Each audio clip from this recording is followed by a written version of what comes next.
This is not by own knowledge yan. Ano po ba kinalaman po dito? Kasi kuminsan po kasi, madalas po tayo, nananangan lamang po tayo doon sa sarili po natin. Sa the way we live, the way we're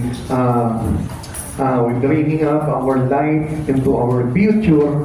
Minsan nasa sarili lamang po natin, doon lamang po tayo nakabase. But this time, God was teaching us about this to learn by every person who believe in Christ Jesus.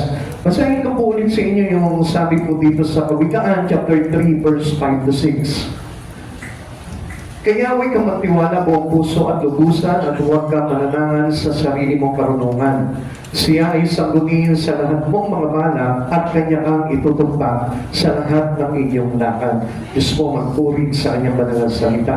Pagpalain niya po itong pag-aaral po natin. Okay? Everyone wants to be successful in life. Amen po ba? Amen. Lahat po tayo, gusto natin maging successful po tayo. Kaya lang, alam niyo po, sa buhay po na ito, para makamit po natin yung tagumpay, meron po tayo maraming mga pinagdaraanan at hindi po natin maiiwasan yung mga bagay na yan. Kaya nga, mahalaga din po na that we trust our God, our Lord in our life, or whatever we do in our life, let us acknowledge Him. Okay. The stress of educations for success. Meron po tayong nakaka-stress po, di ba? Kapag nag-aaral po tayo, hindi po maiiwasan po yan. Yung ating mga pag-review lamang po, yung pag-research, yung mga bagay na tinatalakay po sa pag-aaral, talagang minsan nakakapagdulot po sa atin ng stress po yan.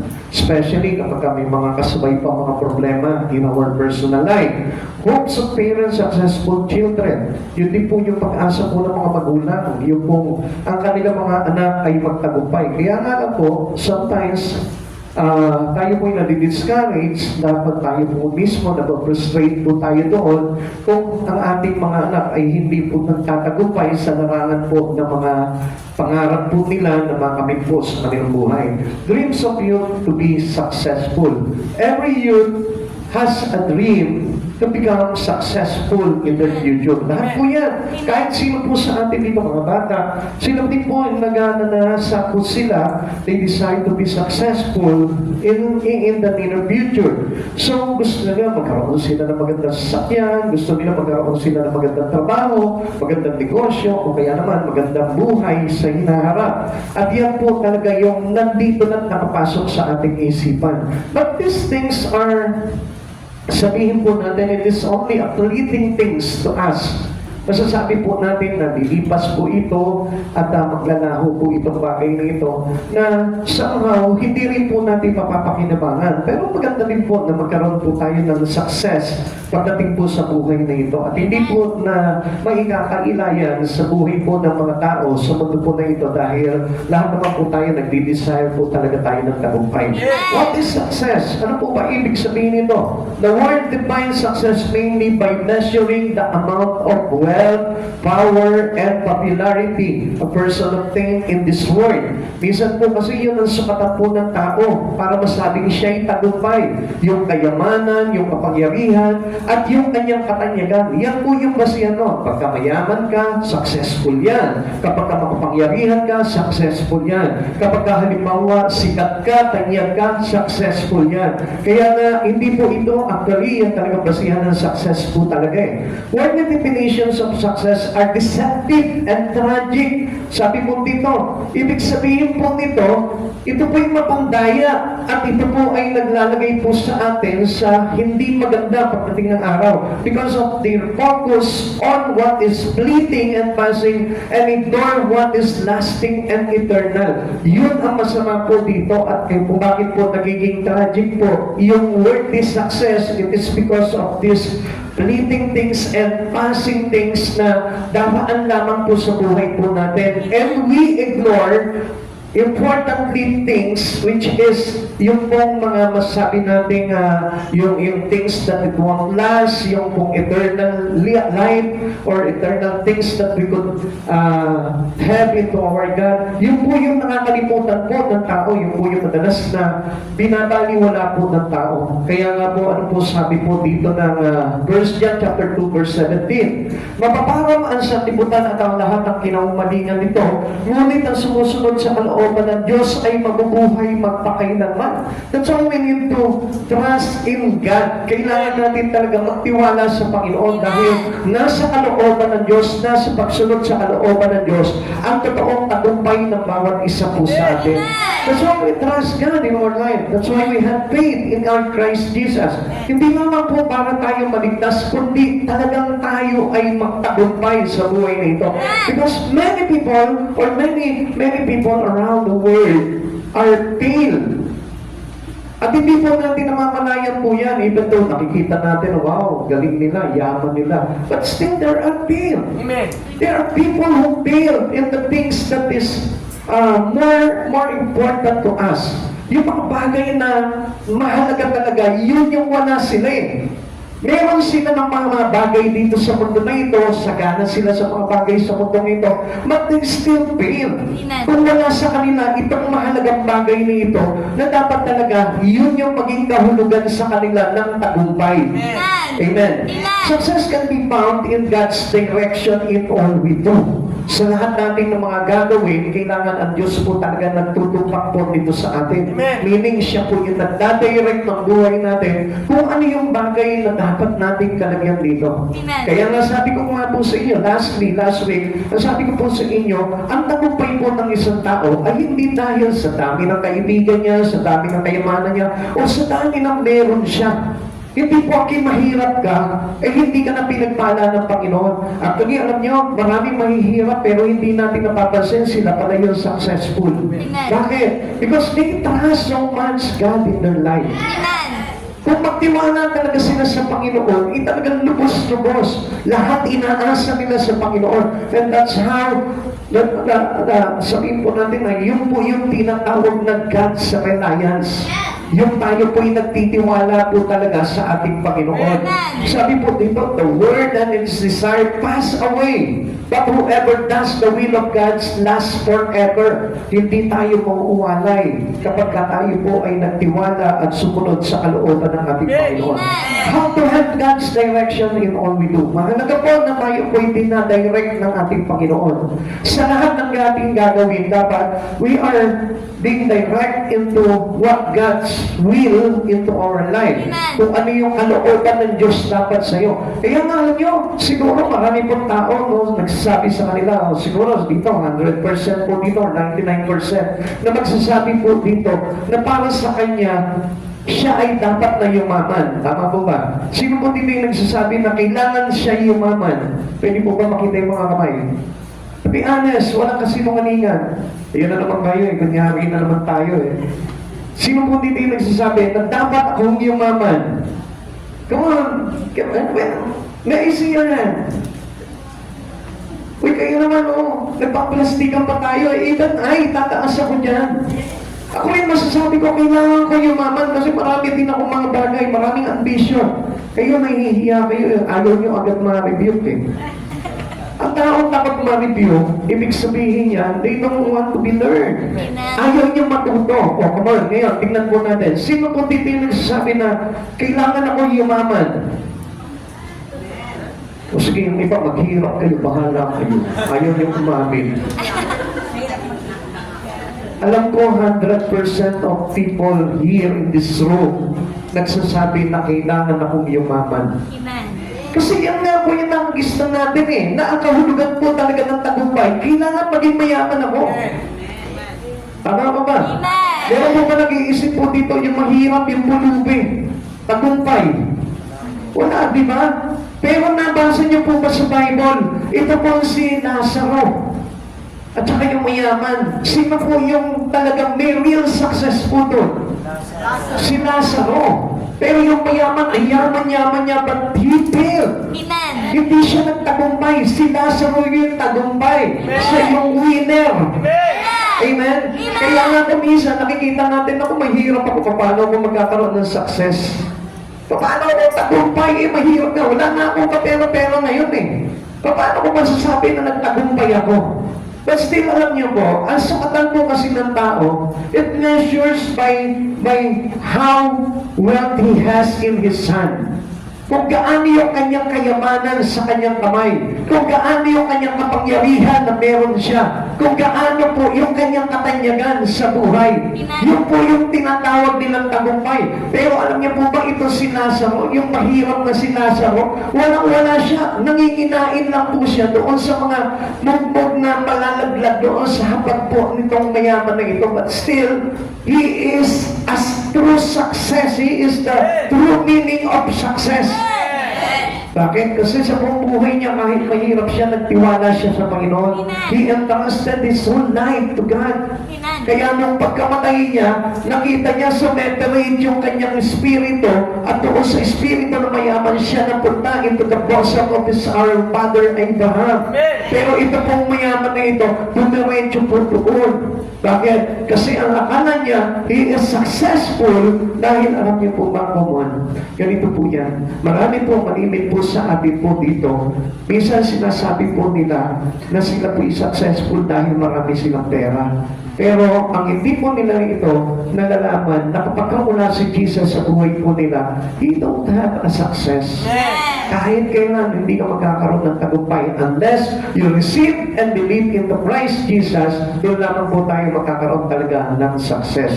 Now, how to have God's direction in all we do? Paano po ba ito? Kasi ito po yung tinuturo sa atin ng Biblia para magkaroon po tayo ng tagumpay. Unang-una, para makita po natin na tayo po ay dinadirect ng Lord, we need to receive the Son of God, which is Christ Jesus. Amen. Kailangan lahat po tayo, tanggapin po natin. Accept and believe in Christ Jesus. Amen. Para na sa ganon, ma-assure po natin sa sarili po natin na magtagumpay po tayo.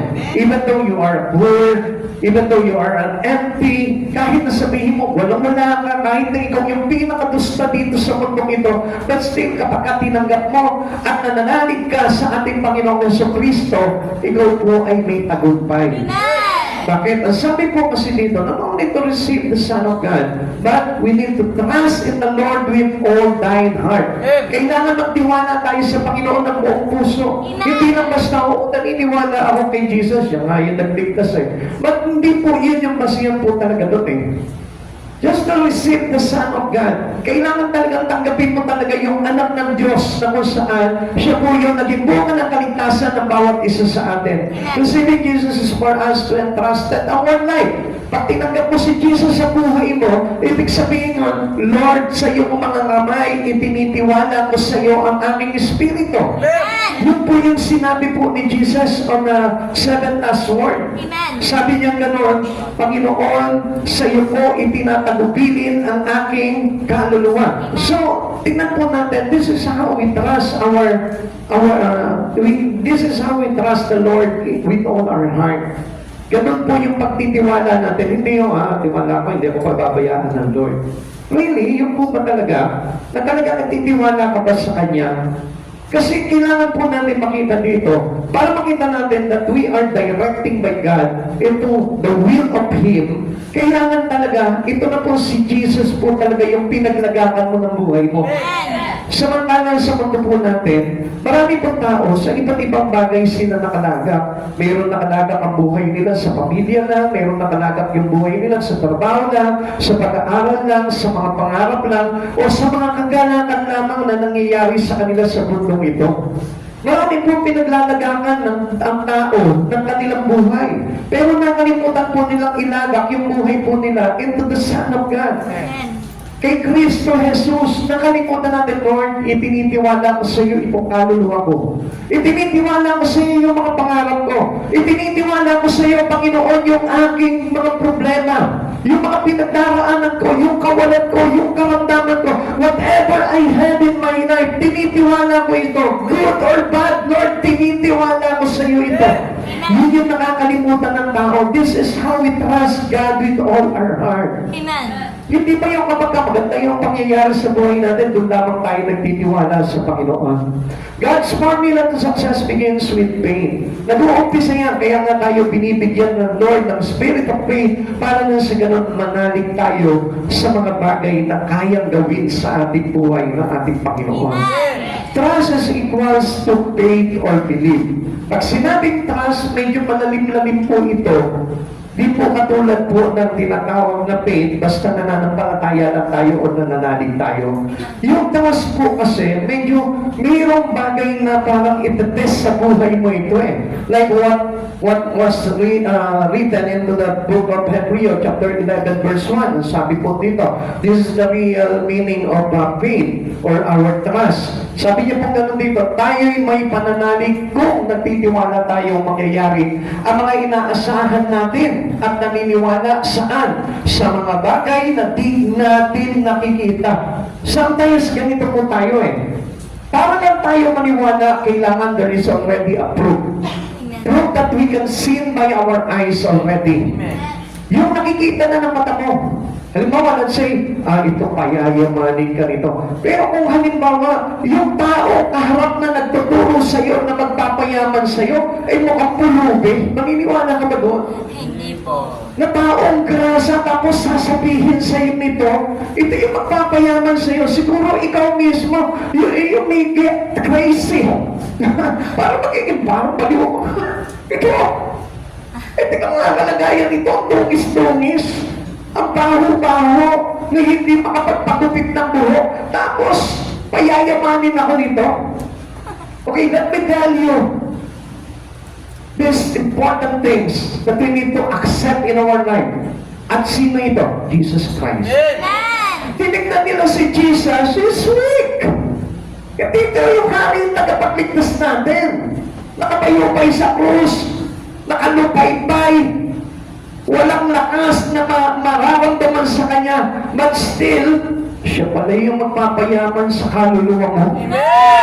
Kaya nga kung minsan kasi ang basihan ng tao, kailangan makita ko muna kung sino ito magpapayaman sa akin. Ngayon, kapag halimbawa, let's say, yung mga prominent people po dito, no? Yung mga mayayaman, ito yung magpapayaman sa'yo. Tiwala ka, nakakoten tayo, ang bango-bango. Di ba? Naka-Versace yung papa mo, tapos nakita mo yung sapatos, mamahalin. Ay, siguro nga, ito magpapayaman sa akin. Kaya ikaw, mabilis kang kakapit sa kanya. Ay, Damasyo, payayamanin mo ako. Pero kapag kayong simpleng tao lang, magdadahod ka. Ganyan po tayo eh. Sometimes we don't ask or we doubt somebody that I receive already the Son of God as my personal Savior, but still, we cannot entrust our life to Him.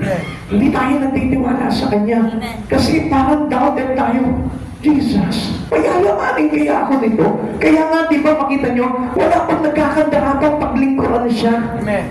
Mas gusto ng tao ay ito, surely, pag ako nag-aaral mabuti, nagtrabaho na mabuti, inupos ko yung buhay ko sa pag-abot ng pangarap ko, sigurado to yayaman ako. Pero, how many people today just have a mind na kapag naglingkod siya sa Panginoon, yayaman siya, pagpapalain ang buhay niya?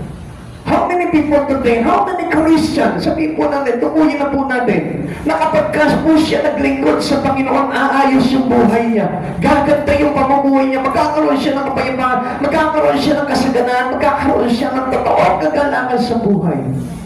It is less people who claiming that God is the reason, that God is the solution for every needs of a human. Mga kapatid sa Panginoon, hindi niyo po ba napapansin? Minsan, alam niyo, nakatingin po tayo sa islat ng ginto, pero sa kaningningan ng mabuting balita tungkol kay Hesus Kristo, hindi natin tinitignan. Minsan, we are very attracted to the temporary trinket of this world. But we cannot attracted into the light of Christ Jesus. Minsan nagdiningning na sa harapan mo yung kaningningan at kalawalatian ni Jesus, but still, we reject it. Hindi natin pinapansin, alis ka nga dyan. Mas maganda ito, ganda nitong kotse na ito. Ang kinta, grabe, ceramic. Ang dating talagang hindi madadapuan ng langaw. Kapatid sa Panginoon, doon tayo madalas na-attract eh. Pero hindi natin nakita ang dami pa ng maidudulot na maganda nitong Panginoon na ito. The Son of God into our life. Yun ang hindi natin makapansin-pansin po dun eh. Sabi po dito, verse 11, verse 1 ng chapter 11, Hebrews. Now faith is confident in what we hope for and assurance about what we do not see. An assurance of what we do not see. Yung tayo po ay nagniniwala sa mga bagay na hindi natin nakikita. Like what? Like the promises of God into your life. Amen. Jesus has a lot of promises into to us. Amen. Ang daming pangako ni Jesus na ito. At minsan sinasabi natin, wala naman natupad sa pangako ng Diyos sa akin eh. Alam niyo kung bakit hindi natupad? Because we are not focused on His promise. But we are focused on the promise of the Word. Di lamang tayo nakatingin doon sa pangako ng mundo, pero sa pangako ng Diyos sa buhay natin, ayaw natin pansinin yung bagay na yun. And let me tell you, people of God, na kapag ka ikaw pumokus ka kay Jesus, hindi niyo po ba alam na lahat ng mga pangako ng Diyos, pinukusan mo sa buhay mo, unti-unti ang Diyos ang magpupulpil sa inyo. Amen. Do not focus on the promises of God. Tingnan mo na lamang.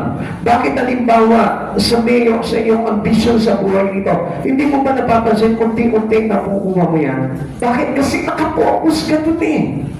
Nakapix yung bagay, yung buhay mo doon sa paggawa nun, sa pagpulpil po nitong pangarap mo. Kaya nangyayari. Amen. Now, this time, ang gusto ng Lord, even though hindi natin nakikita pa yung kanyang pangako, doon din tayo mag-focus. Amen. At hindi naman tayo ang magpupulpil nun eh. Only just focus your eyes. Amen. Dahil si Jesus din yung magpupulpil nun. That's why it is important for us to receive the Son of God. Amen.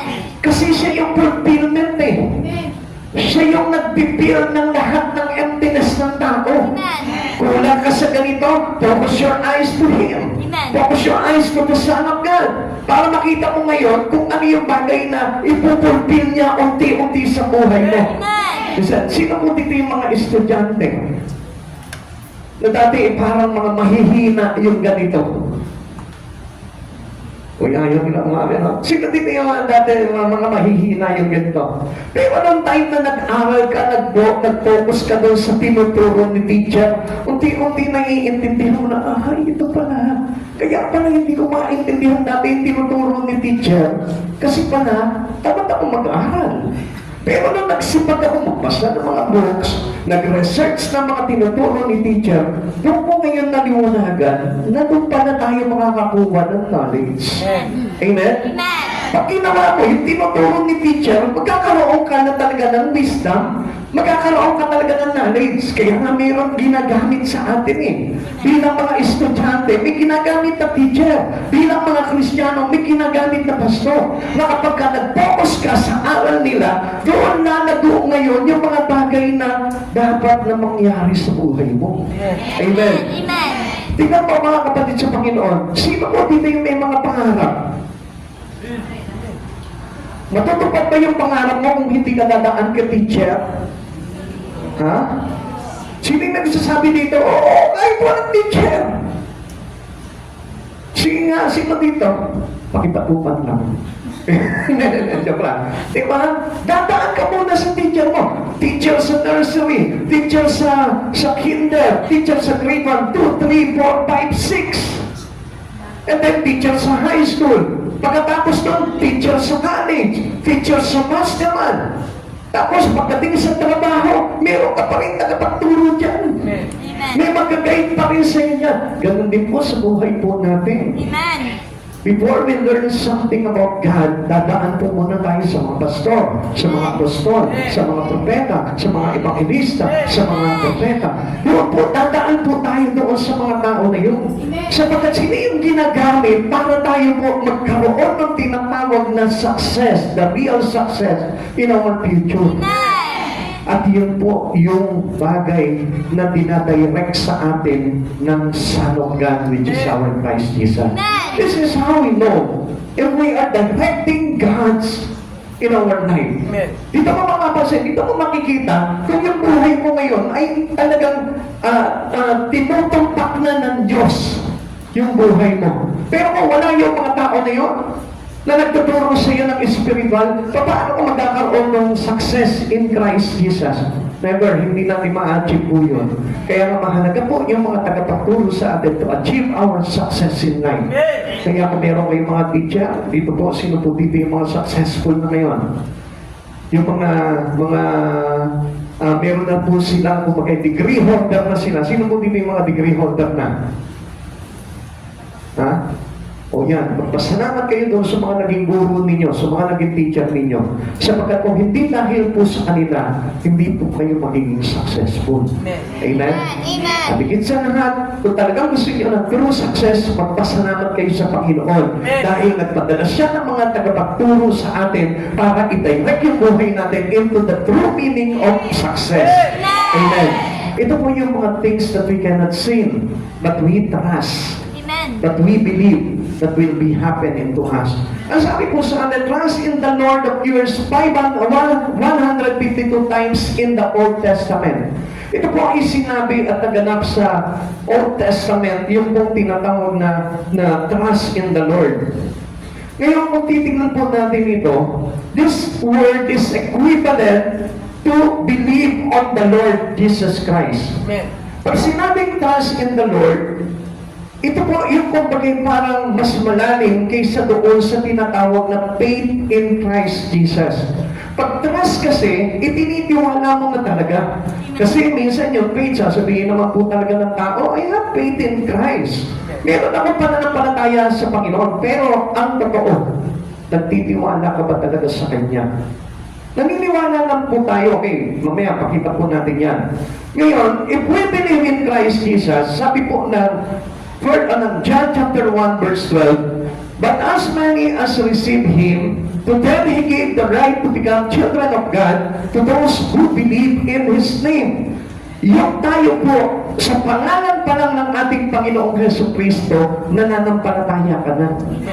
Now, tignan niyo po even though we cannot sing God in our life, but if you believe and trust Jesus, ang laking bagay na nun, kapatid sa Panginoon, yung buhay mo lumalakad, na kahit wala si Jesus, hindi mo nakikita, pero nananiniwala ka at nagtitiwala ka na ito yung magiging success mo. Ang laking bagay po nun.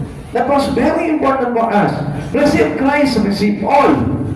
Believe Christ, believe all in Him. So sa madaling salita po dito, kapag po pala tayo, we trusted God in our life, if we receive Jesus in our life, everything in the Lord must be received by us. Amen. Kailangan kung ikaw talaga tinanggap mo si Jesus, you receive the Son of God in your life, tatanggapin mo lahat ng bagay kay Kristo.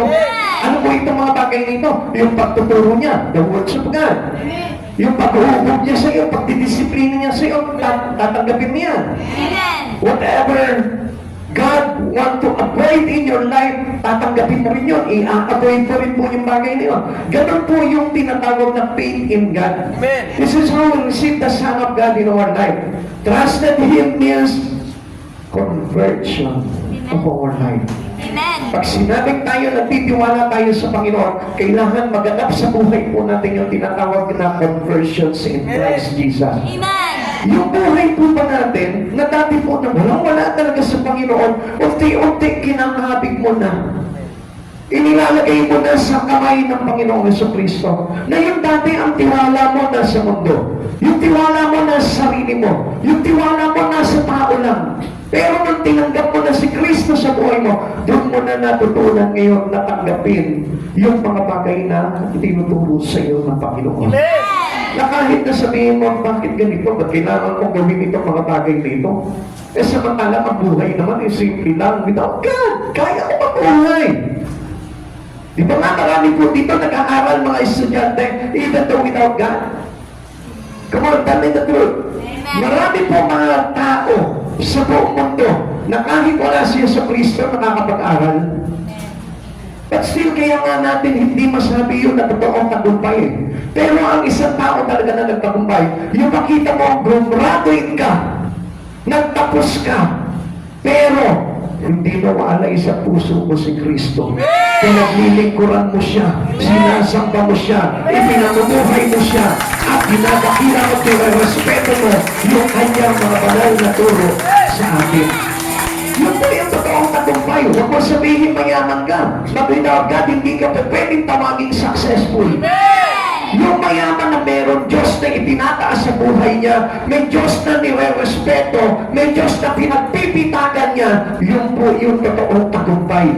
Kaya do not be deceived by this word. Amen. Huwag kayo magpataya sa mundong ito dahil ang totoong tagumpay, yung meron kang Son of God na tinanggap sa buhay mo na maglalagay sa iyo pagdating ng araw not only to the success in the world but to the success in your future in heaven. Kaya nga, alam niyo po ba, saan po ba nagmumula po itong tagumpay na ito? Success begins with being born again.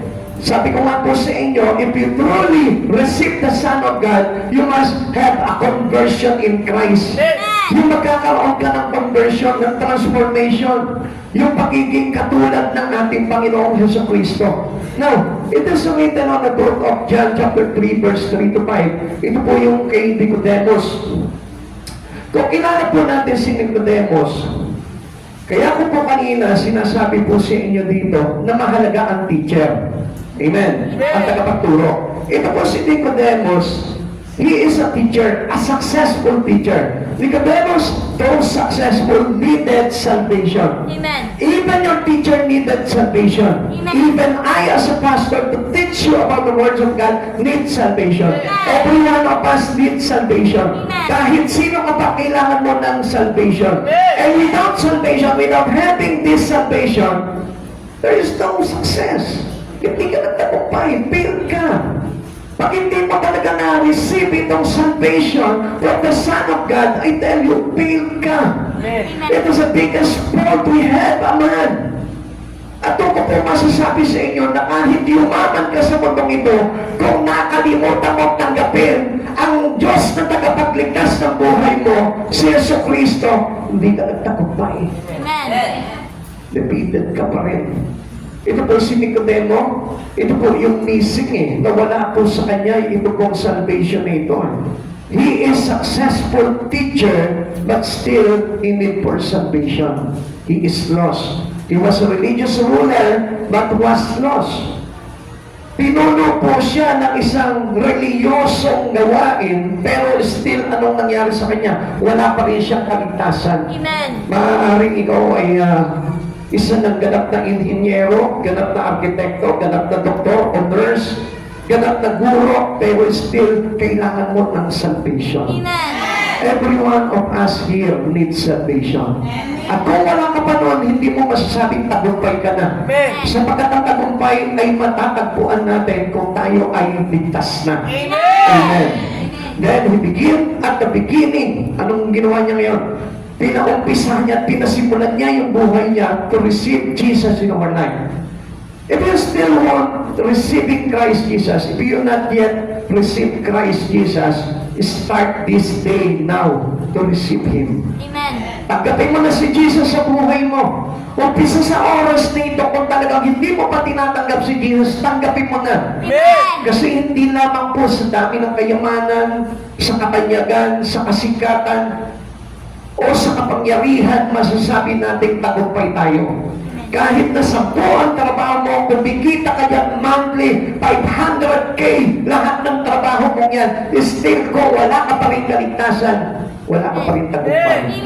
At yun po yung dapat na makita po natin. Receiving is not a simply receive Christ in you, but we need to be born again. Sino ka mo, alam niyo po, ang husay po na ito na tagapagturo, mahusay na pinuno. Pero pagdating sa harapan ng Diyos, para bang isa siya na batang walang alam. Bakit? Kasi iba po kasi yung pagdating natin sa Panginoon. To know Christ Jesus in our life, it is different of having the knowledge of the Word. Amen. Magkaiba po yun. Yung meron kang ganap na karunungan, sabihin natin ikaw yung matalino sa mundong ito, pero pagharap mo sa Panginoon, para kang bata na walang alam. Amen. Kaya nga, we start into the beginning to receive Him, para makilala natin ang totoo, kung ano po ba yung talagang kailangan nating karunungan na mayroon tayo, na maglalagay sa atin sa kaligtasan. Amen. Sabi po ulit ng John chapter 1 verse 12, subalit ang lahat ng tumanggap at sumampalataya sa Kanya ay binigyan niya ng karapatang maging mga anak ng Diyos. We need to be a part of His children. Amen. Ikaw tayong lahat dito. Yun ang pinakamahalaga po doon. Yung tayo po ay magkaroon po talaga ng karapatan, the rights to become a children of God. Huwag mo sabihin na, okay na ito, kahit naman hindi ako lumapit at maglingkod sa Panginoon, okay na ito. Hindi.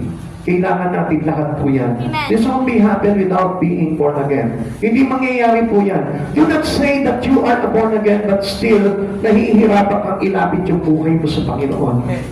Still hindi mo pa rin maibigay yung pag-church mo. Still hindi ka pa rin nagbabasa ng Biblia. Still hindi mo pa rin naiintindihan at nauunawaan ang words of God. Hindi po born again po yun.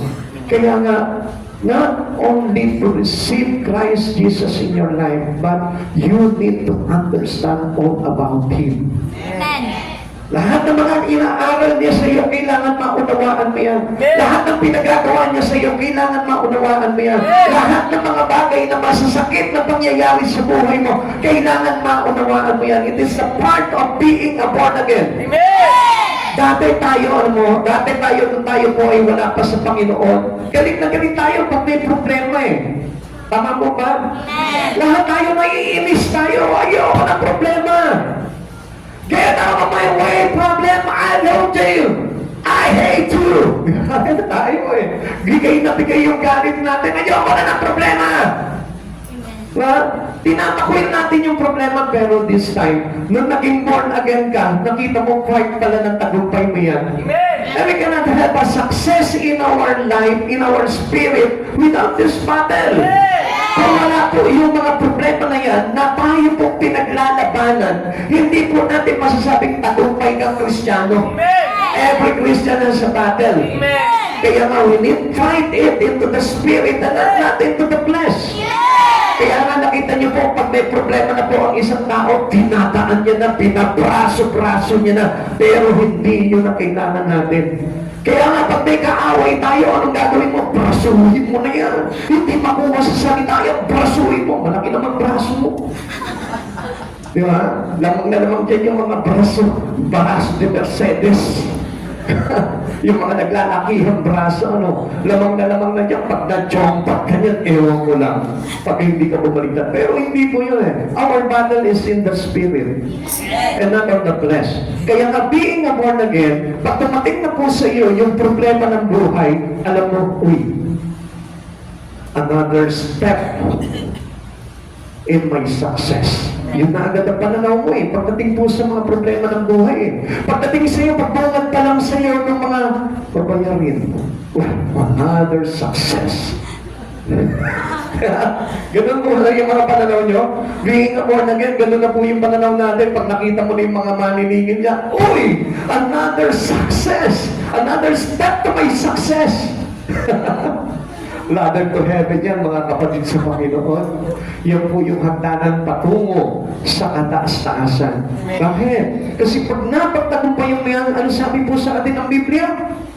Na matapos mo mapagtagumpayan ang mga pagsubok sa buhay mo, mas lalo kang magiging matatag saan? Sa pananampalataya. Kaya this brought us to our success in life. Kaya nga lagi nating tandaan, wala pong nananampalataya sa Panginoon na umaayaw sa problema. Amen. Pakisabi mo nga sa katabi mo. Wala mananampalataya ng Panginoon. Nakita nyo, yun lang hindi nyo masabi. Kasi ayaw nyo talaga ng problema eh. Eh ngayon sabihin mo, walang nagtatagumpay sa Panginoon ng walang problema. Walang nagtatagumpay sa Panginoon ng walang problema. Naniniwala ka ba doon? Amen! Naniniwala ka ba doon? Amen! Kaya i-claim mo na lahat ng problema, lumapit ka na sa akin. Wala ko, may tatawag sa inyo eh. Pero alam niyo mga kapatid sa Panginoon, totoo po yan. Kasi being a born again, being a children to Christ Jesus, hindi natin maiiwasan yan because our Father, our Christ Jesus as our Savior, dinanas niya rin yun eh. Amen. Kaya nga magiging kawangis tayo ng Lord eh. Hindi lamang po sa kabanalan, kundi sa mga pinagdaanan. Tsaka we cannot experience the holiness of God without overcoming this problem in life. Kasi yung kabanalan po ng Panginoon, nakabase rin yan, how we test us. Amen. Pagdating with regards on our problem. Di ba napapansin nyo kapag may problema ka na, nawawala na yung kabanalan mo, nakalimutan mo na, ay, pumagin nga pala ako. Kaya kapag meron na, nandiyan na yung kaaway mo, kinakalimutan mo na yung pagiging born again mo. Nakalimutan ko muna yung aking pagiging Kristiyano. Sige, anong gusto mo? Nagkakamon ka pa ngayon eh. Kaya hindi mo ba napansin mo yun? Nakakalimutan natin, kaya nga we fail. Hindi tayo nagtatagumpay as a Christian. Kaya nga kapag halimbawa dumating na yung problema, how we treat that or how our response into our problem is how we consider as life, as living into the holiness of God. Doon natin makikita yun. Uy, nalagpasan ko yung pagmumukha nitong kaaway ko. Okay, nagigibatan na ako ngayon. Di ba, yung inirap-irapan ka, yung sinungitan ka, yung harap-harapan sa'yo, tinitigan ka ng siya. Nalagpasan mo yun, na-overcome mo yun. Doon ngayon nananalita yung kabanatan ng Diyos. Hindi mo natutunang magalit. Kasi because if you have anger or an angry heart, ang ibig sabihin nun, you lose your holiness. Amen. Kapag nawala yung pagtitimpi mo, nawala po yung pasensya mo, at pumatol ka sa mga problema mo, doon nalulus po yung spirit of holiness that coming from Him. Nawawala yung pagiging kaisa natin kay Jesus. Nawawala yung pagiging born again mo. Kaya pansinin mo yan kapag wala kang pera, tignan mo kung born again ka pa. Tanungin mo yung katabi mo, born again ka ba kapag wala kang pera? Born again ka ba pag wala kang pera? Pakitaas ka dito yung kamay ng born again kahit walang pera. Pwede kong makita yan, tatandaan ko kayo. Yung mga hindi nagtaas ng kamay, alam mong maliit ang pasensya eh. Na kapag halimbawa wala ng pera, makikita ko, gudunghalitan na si Mister, ano? Wala na namang sweldo. Siya mo na namang ginastos. Di ba, ganyan po tayo, ano? Kapag wala ng pera, talagang nakakalimutan yung pagiging born again. Kaya nga, we need to convert our conversion in Christ Jesus. Isang bagay lamang po yun, at isang basihan lamang po yun. It is a basis for us to know if we still are born again, or if we give our being born again spirit with Christ Jesus. Ikalawa, paano natin malalaman that God's direct us in all we do? We need to read the words of God. Kailangan nagbabasa po tayo ng salita ng Diyos. Bakit? Kasi marami po kasi nananangan lamang sa sarili nilang kakayanan. Without reading the Bible, parang paano ka naging Kristiyano? Paano ka naging born again? Kung hindi mo nilagay yung iyong aral pagdating sa banal na salita ng ating Panginoon. Kaya nga sabi po sa atin dito, lead not to thine own understanding. Huwag kang manangan sa sarili mong karunungan. Amen. So, hindi po tayo dapat nananangan. Kaya we keep on asking the Lord. Amen. When trouble comes in our life, when many questions come into your mind, you need to ask God.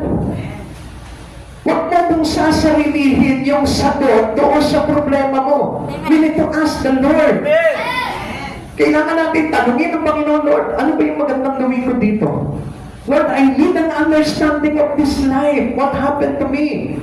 Kung ano yung bagay na nagaganap sa buhay mo, tanungin mo, Lord. Huwag mong sabihin na, okay na, kaya ko to. Nag-aaral ako eh. Graduate ako eh. Sikat ako dito sa mga tarim eh. Kaya ko to. Huwag mong ipagmalaki yung sarili mo. Amen. Amen. Just lean not to your own understanding.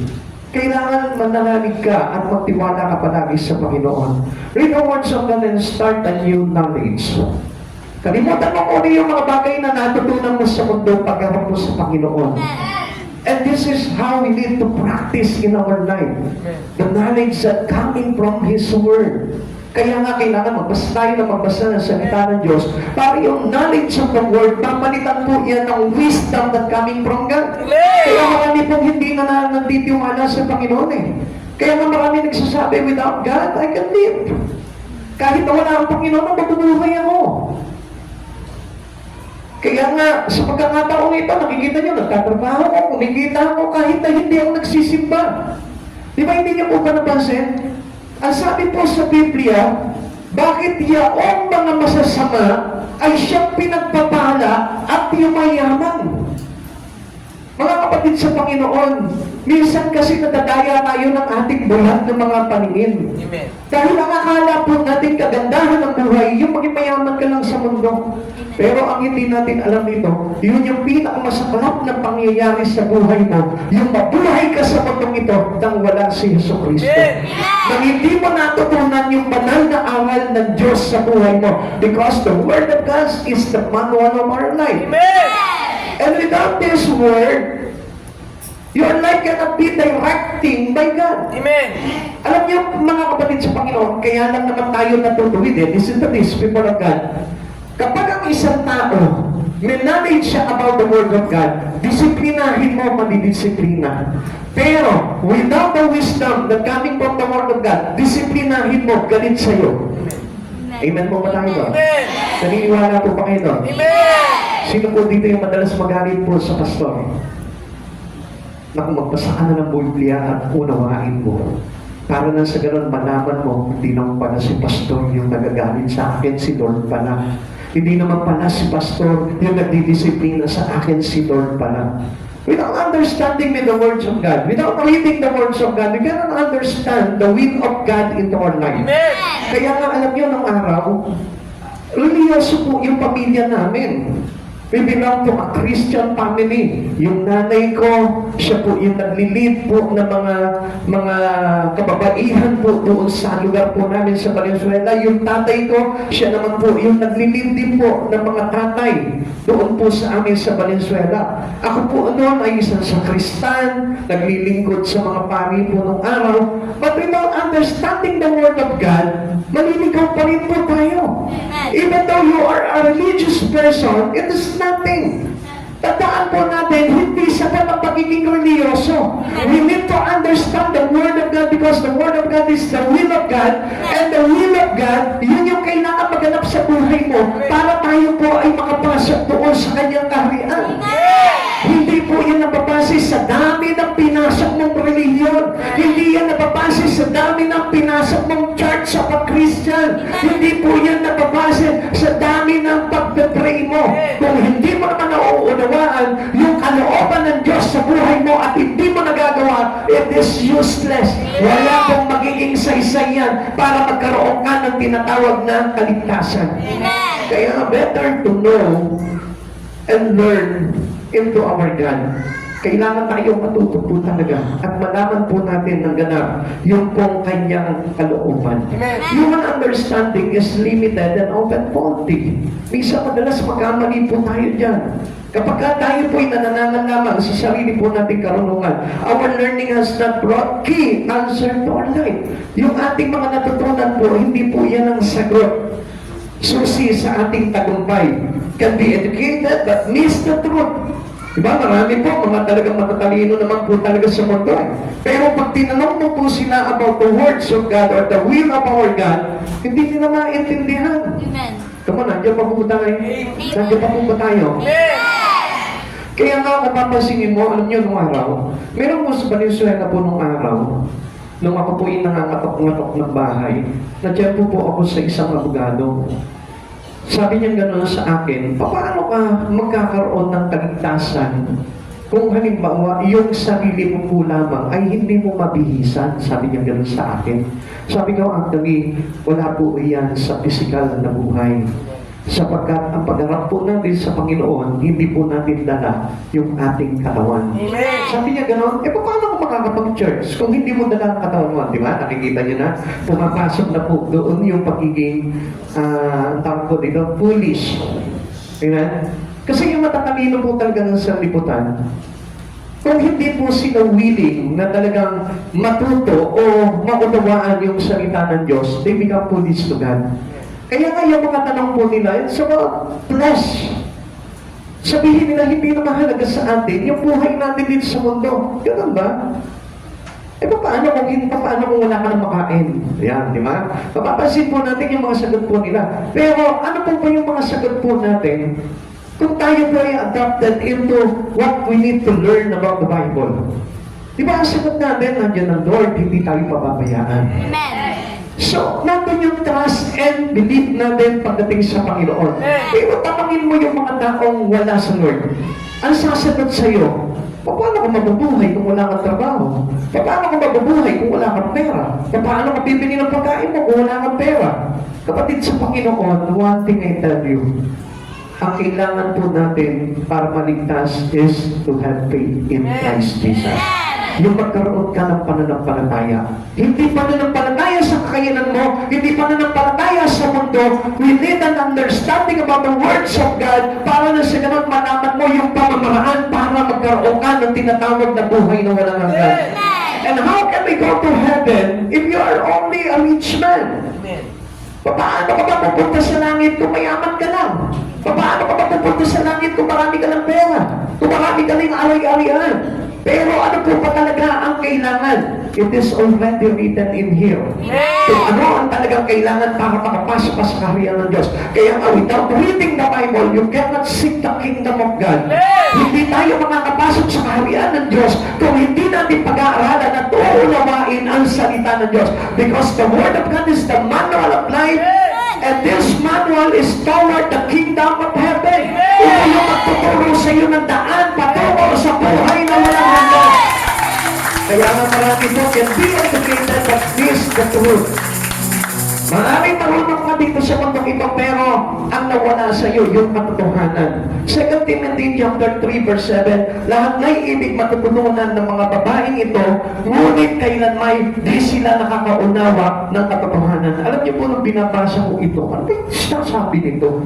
Nung hindi ko po ito sinasaliksik, sabi ko, ano ba ibig sabihin ito? Babae na ito, na ibig matutunan ang lahat ng mga kailangan niya maunawa. Tignan niyo po mga kapatid sa Panginoon. Alam niyo po ba kung anong ibig sabihin ni Pablo po dito?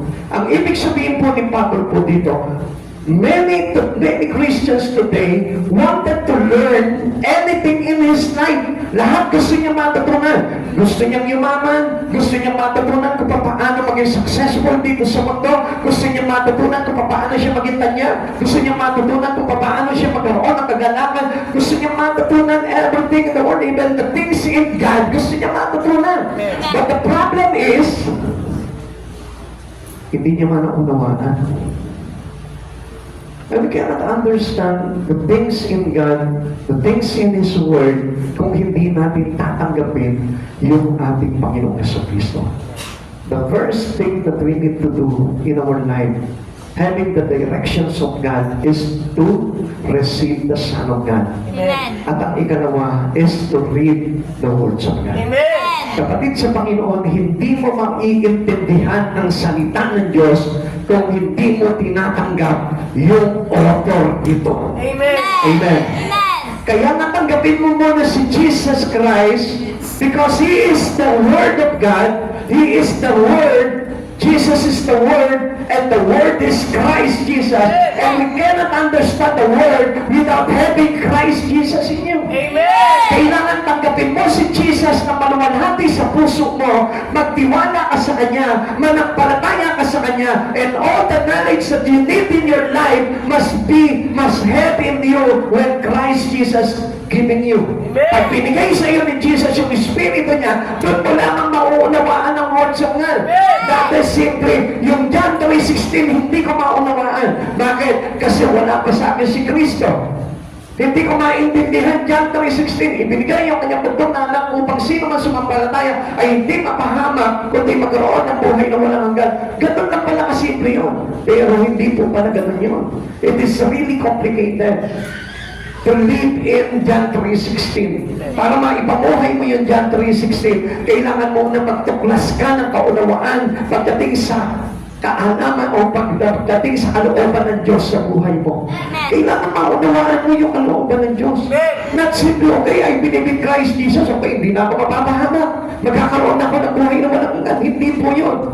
Sapagkat marami po talaga nananampalataya sa Panginoon, pero hindi nakakaunawa. They believe in Christ, they learn about the words of God, but they didn't understand it. Kaya nga kapag natutunan mo o naunawaan mo ang salita ng Diyos, doon mo lamang gagawin ito. Amen. Kaya hindi ginagawa ng tao ang salita ng Diyos, ang kalooban ng Diyos, kasi hindi nila nauunawaan. Simple, wala silang pangunawa sa salita ng Diyos. They can read, they can study, they learn, But still, they don't understand. Bakit? Because of the absence of God's Spirit. Actually, alam niyo po ba yung pagtanggap talaga kay Jesus bukal sa kalooban? Amen. With all our heart. Amen. Trust in the Lord with all our heart. Amen. Buong puso na tinatanggap si Kristo at pinagtitiwalaan. Amen. At doon lamang po tayo lalagyan ng Diyos ng kaunawaan sa mga bagay nito. Kaya nga sabi po ni Pablo dito, we wanted to learn anything in this life, but still, we don't have understanding.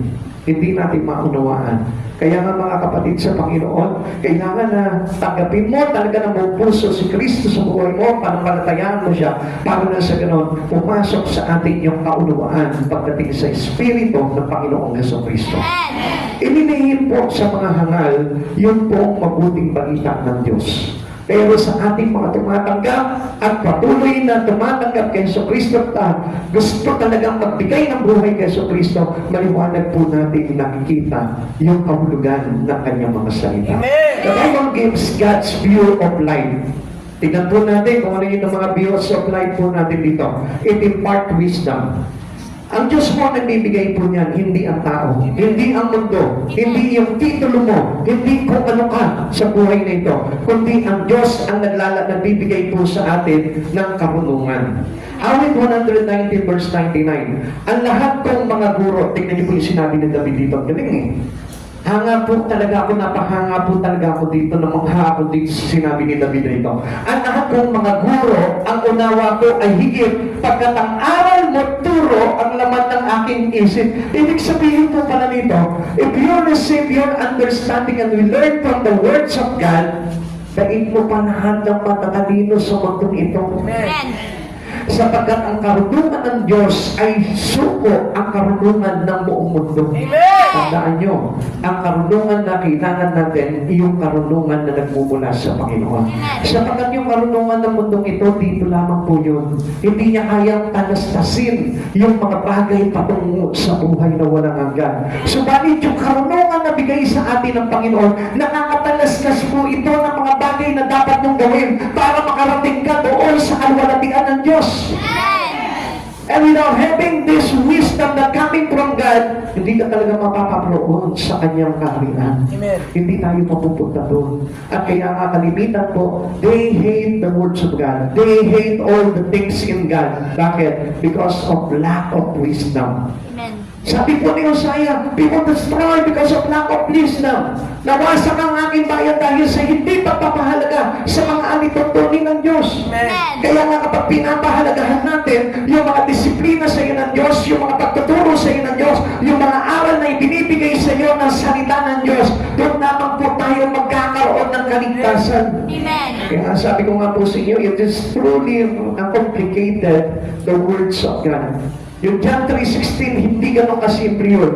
Without having the wisdom that coming from God, hindi mo magagawa yung pananampalataya totoo sa Panginoon. Amen. Maaaring sasabihin mo, oy, nananampalataya ako sa Diyos, papakainin niya ako mamaya kahit wala akong pera. Madali lamang po yun. Pero, yung pananampalataya na maghahatid sa atin sa buhay na walang hanggan, yun ang kailangan talastasin natin sa pamamagitan ng karunungan na nagmumula sa Panginoong Jesucristo. Another things is, it gives understanding. Binibigyan po tayo ng kaunawaan. Ang Diyos po yung nagbibigay po sa atin nun at hindi po yung mga bagay dito sa mundo. Awit 191:4, sa bigay mo ang mga utos na tamukoy karunungan, kaya ako'y namumuhi sa ugaling mahahalay. Now, kapatid sa Panginoon, if you truly have the understanding that coming from God, you hate sin already. You hate sin anymore. Magagalit ka na sa kasalanan. Hindi ka na makikiisa sa kasalanan because you have already the understanding. Amen. Meron ka ng pangunawa, sapat na pangunawa, divine understanding that coming from God. Amen. And this divine understanding hates sin, Amen. hate worthless sin.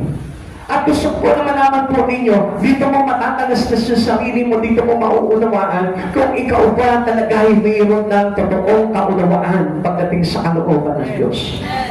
Kapag ka namumuhi ka na sa mga bagay na masama. Amen. Amen. It brings light. Naglalagay po sa atin ng liwanag sa buhay. Awit 119, 130. Ang liwanag ng turo mo ay nagsisilbing isang tanglaw, nagbibigay tulong ito sa wala pang karanasan. Even though yung mga bata na sabihin po natin, wala kaalam-alam, pag naturuan at naunawaan niya ito, naghigit pa, matututo pong ganap pagdating sa Panginoon. Kaya nga mga kapatid sa Panginoon, mas maganda po na meron tayong malinis na ulo, na isipan at malinis na puso. Para na sa ganon, yung pong ating karunungan, yung ating pangunawa ay magdulot sa atin ng liwanag sa buhay na ito. Sino po dito yung naging born again siya, pero naliwanagan na po yung buhay niya? Pwede po ba makita?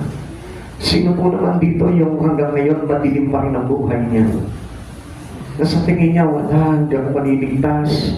Sama-sama akong tao. Hindi ako karapat-dapat na maglingkod sa Panginoon kasi makasalanan ako. I tell you, kaya nga kailangan mo ang din. Amen. Still, we need the light that coming from God.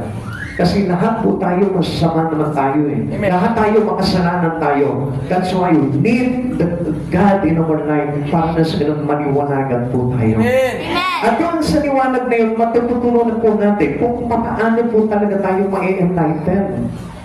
At yun po ay dahil sa ating Panginoon, sa paglapit po natin sa Panginoon. Tignan niyo po ito, paano ang isang tao maliliwanagan kung hiwalay po siya sa ilaw? Come on. Gusto mo ng liwanag, pero ayaw na buksan yung ilaw. Amen? Amen. Naunawaan niyo po? Amen. At sa kwarto mo, I want light. Gusto ko ng liwanag. Wala akong makita ang liwanag. Ayaw mong pindutin yung switch ng ilaw. Paano makakakita? Amen. Amen? Pero once na pinindot mo, nag-lights on ka, liliwanag yan. Ay, maliwanag na. Di ba? Ganun po ay buhay ng tao eh. Amen. Ayaw natin lumapit sa Panginoon, kaya wala tayong liwanag. Ngayon, where is the lighting of your future? Where is the light of your success? Kung patuloy ka na mamuhay sa katiliman, kung patuloy ka na mamuhay sa kasalanan, kung patuloy ka na mamuhay sa karimlan ng sanlibutan, kaya kung we need the light. We need Jesus Christ, the light of the world. Amen. Para sa ganon, magkaroon tayo ng pamumuhay sa liwanag. Kung hindi ka nalapit po sa liwanag ni Kristo, hindi po tayo magkakaroon ng kaliwanagan. At hindi iniwanag yung future natin, success natin doon sa kaharian ng Diyos. It builds faith. Ito po yung nagtataguyod ng ating pananampalataya. The words of God. God itself direct our life into His Word. Dinadirect niya yung buhay natin sa salita ng Diyos para mas lalong lumalim at lumago tayo sa pananampalataya. Roma chapter 10 verse 17. Kaya ang pananampalataya ay bunga ng pakikinig at makakapakinig lamang kung may nangangaral tungkol kay Kristo. Salamat sa Diyos at nagpadala siya ng mga mangangaral. We always thank God. Dapat magpasalamat tayo sa Panginoon sapagkat meron tayo mga nakakilala po tayo ng mga taong nangangaral ng salita patungkol kay Kristo. And this is how we build our faith. Hindi tayo basta magkakaroon ng pananampalataya sa Diyos kung hindi tayo tinuturuan ng mga bagay sa salita niya. The Word is the one who gives us faith. Yung pong salita ng ating Panginoon, building faith is building Christ in our life. Building Christ is building life ahead soon in His kingdom.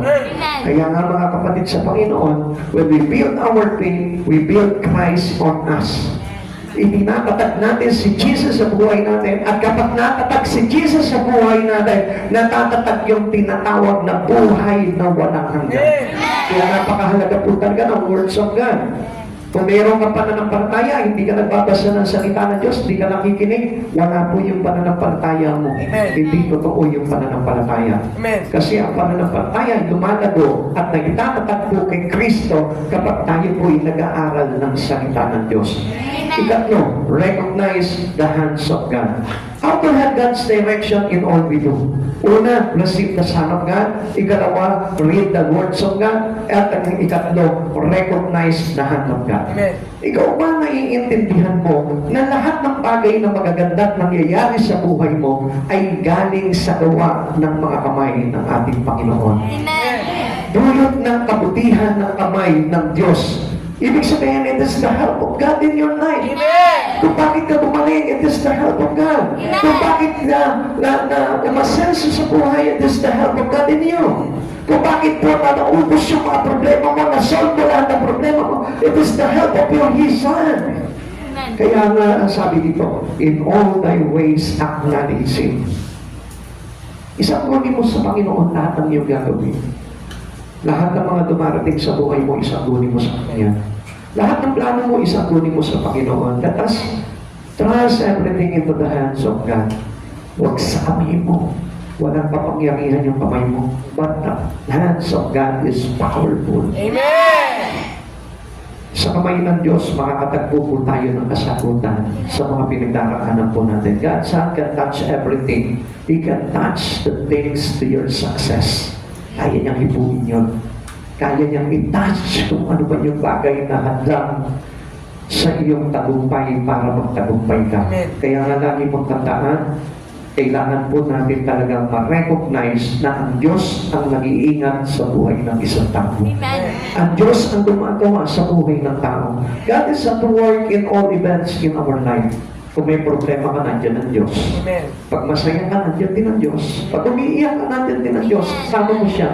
Katuwang mo siya sa lahat ng events ng buhay mo. Amen. Huwag kang mag-alala. Sapagkat sabi nga po ng Diyos, do not be anxious. Amen. Humingi ka lang sa panalangin, may pasasalamat, nandiyan agad ang Lord. Amen. God is always there. Amen. Sa lahat ng mga affliction natin, sa lahat ng mga pagkakamali natin, sa lahat ng downfall natin, sa lahat ng mga bagay na nangyayari sa buhay mo, nandiyan ang Diyos katabi mo lamang. Kaya huwag ka matatakot. Kaya nga ang Diyos, iniingatan po palagi tayo eh. Like for example po, yung kanina testimony po ng aming kapatid, nandun lang yung ahas, katabi naman po nila sa pagtulog. Pero nakita niya naman po, yung ahas na yun, sosyal, nagtatabi pa. Diba? Sana tinanong mo, sister, kung galing sa ukay-ukay yung gabi niya. Pero nakita niya po yung pag-iingat ng Lord.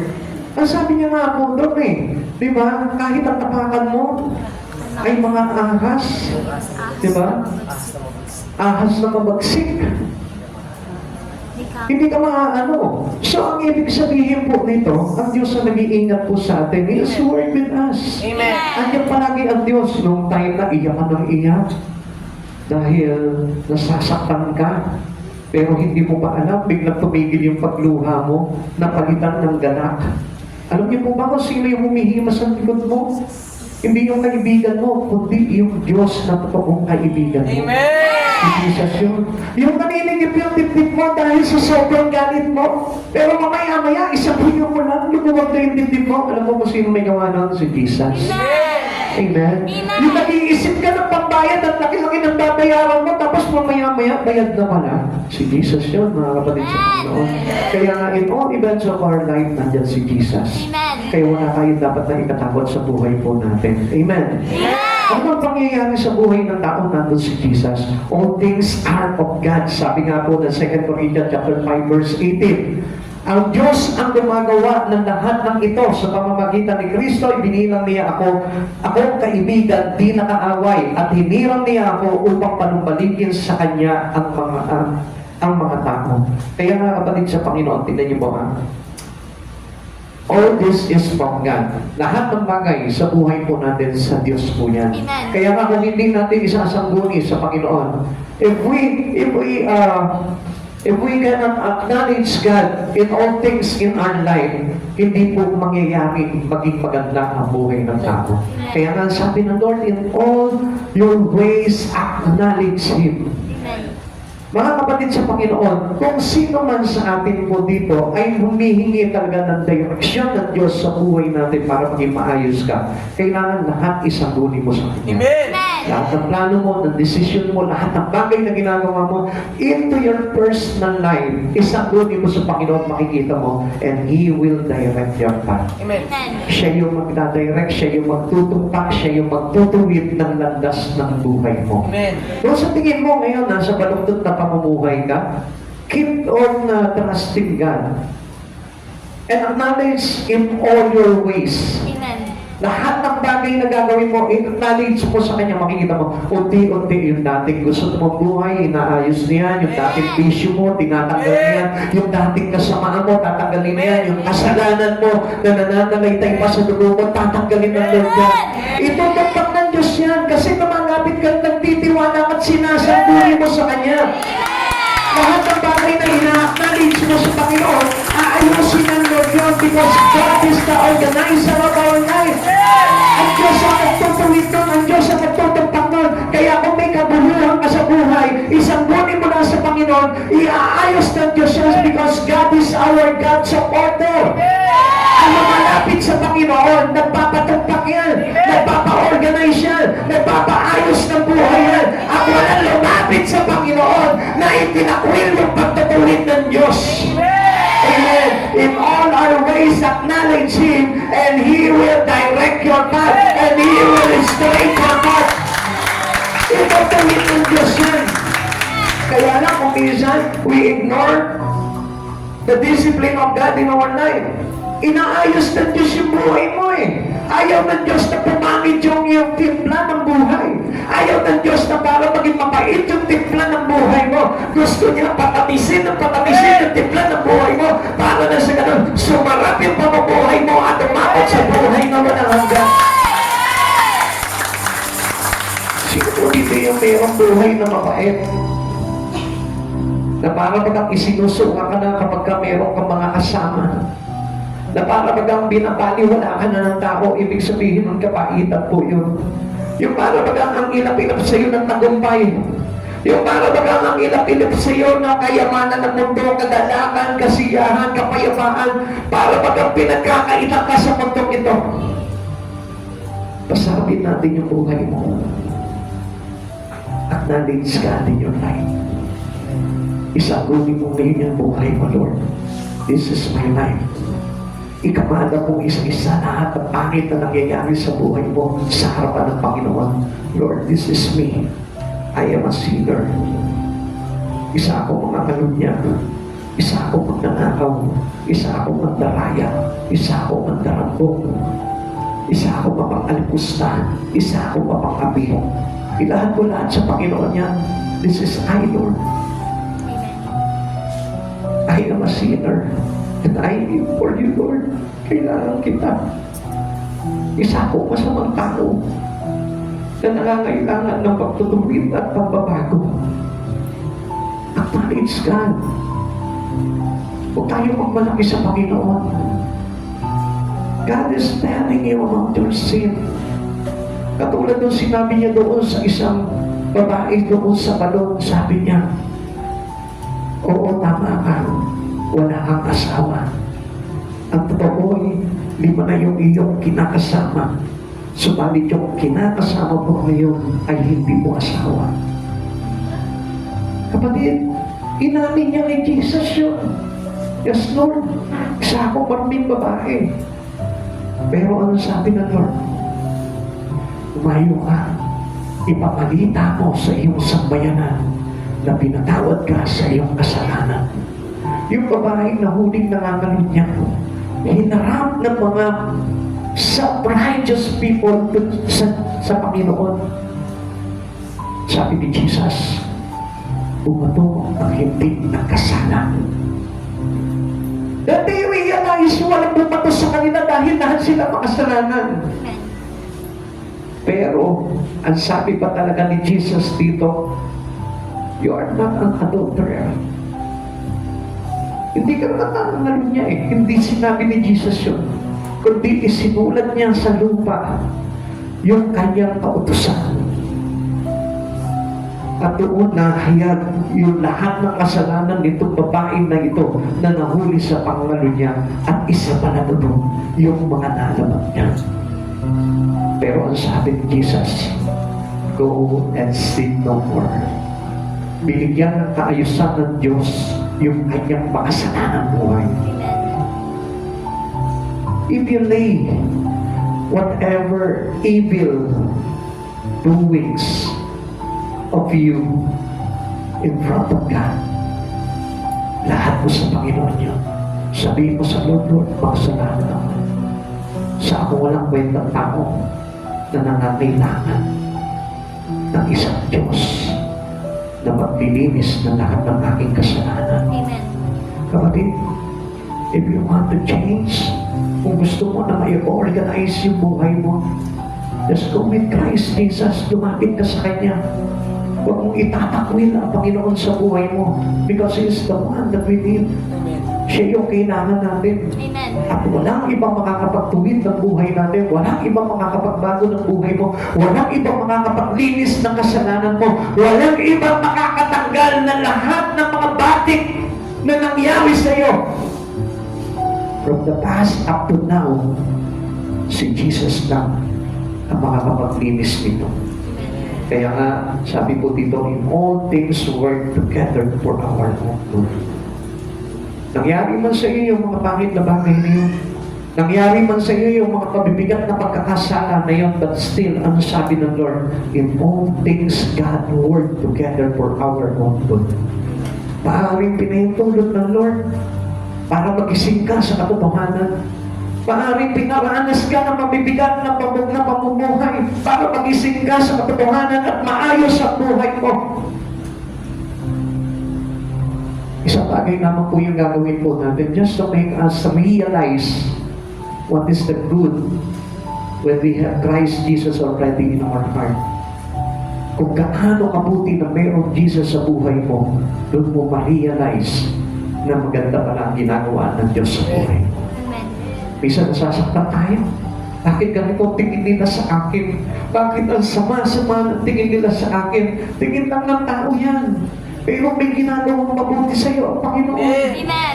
Bakit iniinsulto nila ako, nilalait nila ako, pinababa nila ako, tinidegrade nila ang buhay ko? Pero not our God. Amen. Dahil lang doon, ang Diyos na ito pinahintulot ng sa iyan para makita mo na mayroong isang Diyos na concern sa kaluluwa mo. Amen. Isa parang piling mo, apik-apik ako, wala nagmamahal sa akin. No one's love me anymore, no one care for me. Para malaman mo na mayroon pa ng isang Diyos na nagmamahal sa iyo, mayroong isang Diyos na nagmamalasakit sa iyo, mayroong isang Diyos na nag-iingat ng buhay mo. Amen. In all things, God work together for good. Isang bagay lang ang dapat mong gawin. Love your God. Amen. Love Jesus with all your heart. Mahalin mo si Jesus, magtiwala ka sa Kanya. Acknowledge Him in all the ways of you.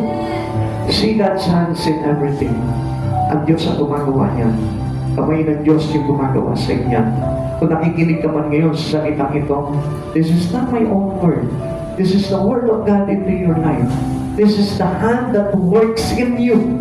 It is the work of the hands of Jesus. This will remove anxiety and increase joy.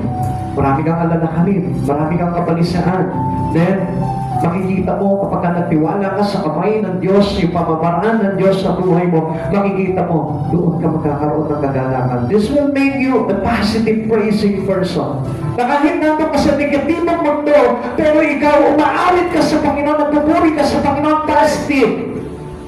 Positibo, na parang walang problema, na parang walang kaguluhan, na parang walang pinagdaraanan, because you see great Jesus in your life. Amen. Merong matakin ang Diyos eh. Kaya nga sa oras na ito, saligsigin mo yung puso mo ngayon. Tignan mo kung bakit ka nandito ngayon. Hindi po ba lahat tayo na nandito ngayon ay masasama? Hindi po ba lahat tayo dito ay walang kwenta? Hindi po ba lahat tayo dito mayroong mga pagkakasalang nagawa? But still, nandiyan ang kamay ng Diyos, inataka dito. Bakit kaya? Para parusahan ka no?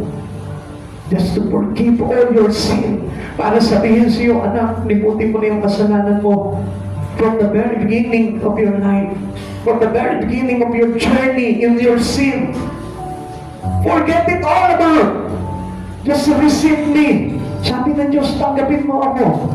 Kakalimutan ko lahat ng karumihan mo. Kakalimutan ko lahat ng kasalanan mo. Kakalimutan ko lahat ng baho mo. Lilinisin kita at gagawin ko silang sa kabutihan. How great is our God. Napakabuti ng ating Panginoon. Now, our part to our success, we must begin with faith. We make choices in faith. We must dare to take step of faith. Hakbakan mo na yung pananampalataya mo ngayon. Kung gusto mo na ayusin ng Diyos yung buhay mo, bakit hindi mo idikit sa Kanya yung buhay mo? Maglingkod ka sa Kanya, purihin mo siya, i-worship mo siya, mag-pray ka palagi, mag-aaral ka ng salita ng Diyos. This is our part for us gaining this success, the true success. Kung paano ka nag-aaral ng mabuti, kung paano ka nagsisikap sa trabaho mo, ganun din masikip pagsikapan mo yung mga bagay kay Hesus Kristo. Nakikita mo, magpapatumpay ka. Amen. And God's part is siya direct our path. Siya magtutuwid na lahat ng bagay sa buhay mo. Hindi ikaw. Hindi mo kayang ituwid yung sarili mo.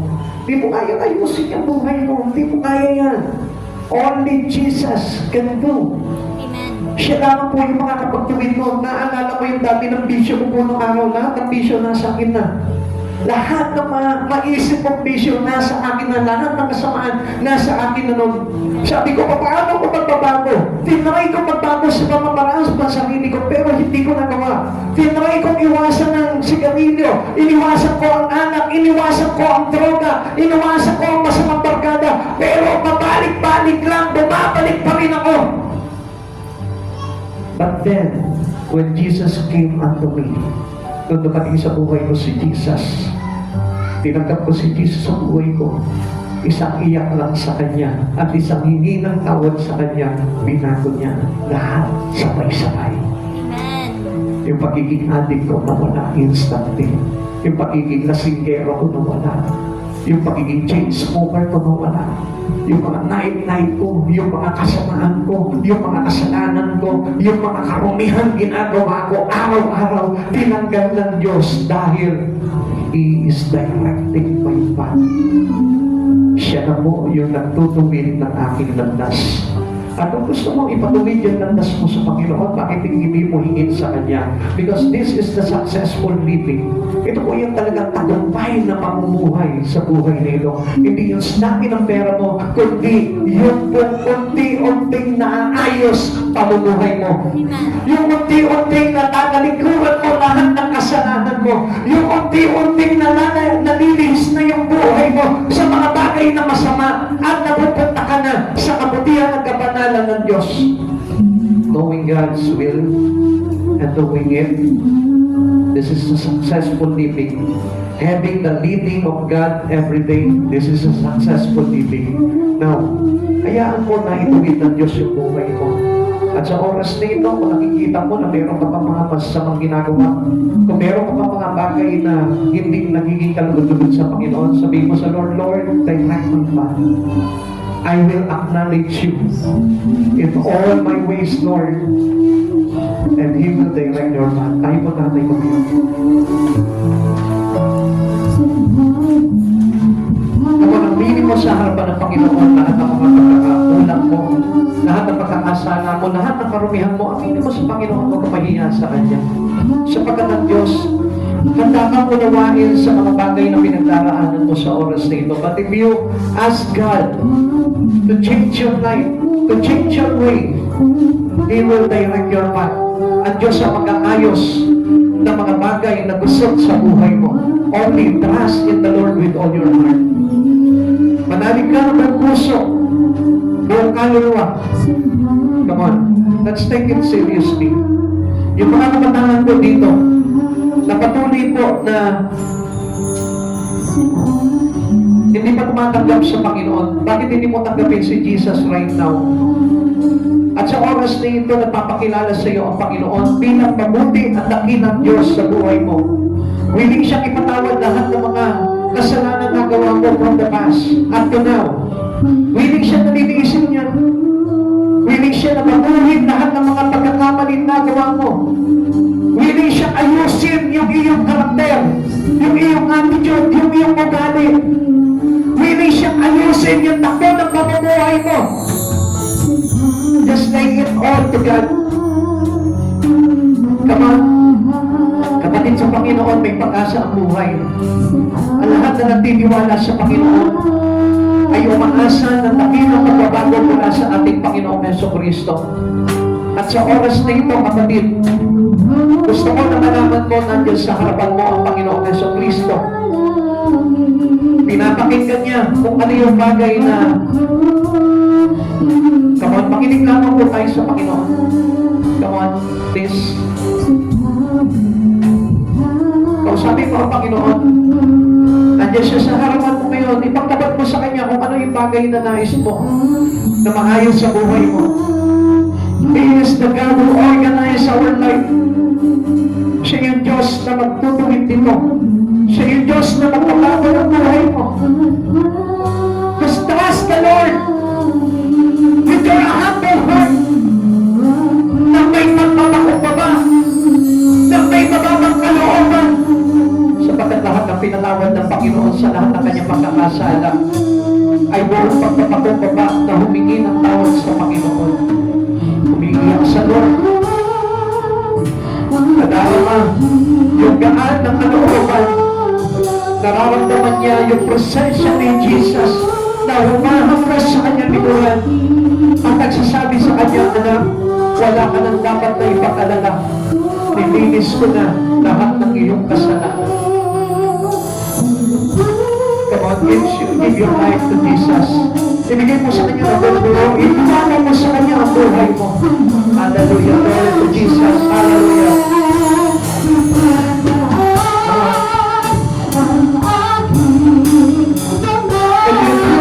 Give your life to Jesus.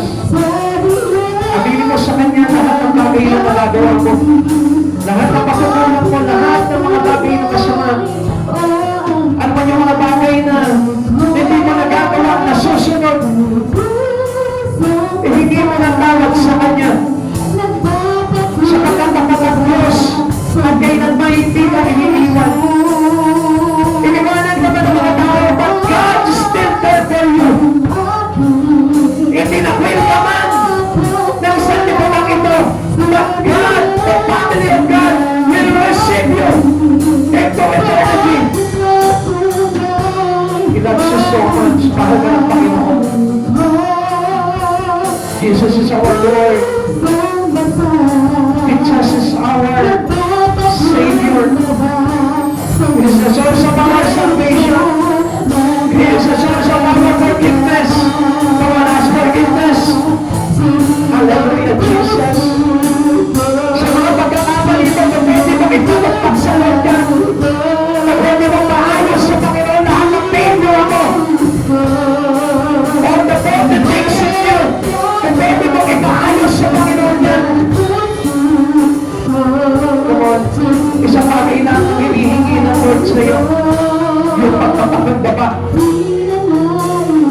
Kapag ibinigay mo sa Panginoon yung pagpapakumbaba mo, kalimutan mo na lahat ng kasalanan mo, sapagkat pinatawad na ng Diyos yan. Sabi ng Lord, kung ang aking bayan ay hanapin ako, manalangin, taligdan ang kanilang mga pagkakasala, ibabalik ko sa kanila ang katiwasayan at kasaganahan. Pagit sa oras na ito, bakit hindi mo hiningin sa Panginoon, Lord, ayusin mo ang buhay ko, Lord. Ano ba yung mga nakikita mo, Panginoon, ang samaan na nagagawa ko, Panginoon? We admit it to you, Lord, isa ako makasalanan. I admit it to you, Lord. Walang sa-isa yung buhay ko, Panginoon. I admit it to you, Panginoon, na hindi ka naging mahalaga sa akin on the past. But right now, Lord, nakita ko ang kahalagahan mo. And Lord, turuan mo ako, Panginoon, ng panimula upang makilala kita ng ganang sa buhay ko. Sabihin mo sa Panginoon, Lord, sa oras na ito, nais ko na mabago ang buhay ko. Gusto ko ayusin ko, Panginoon, lahat ng lusod sa buhay ko, Lord.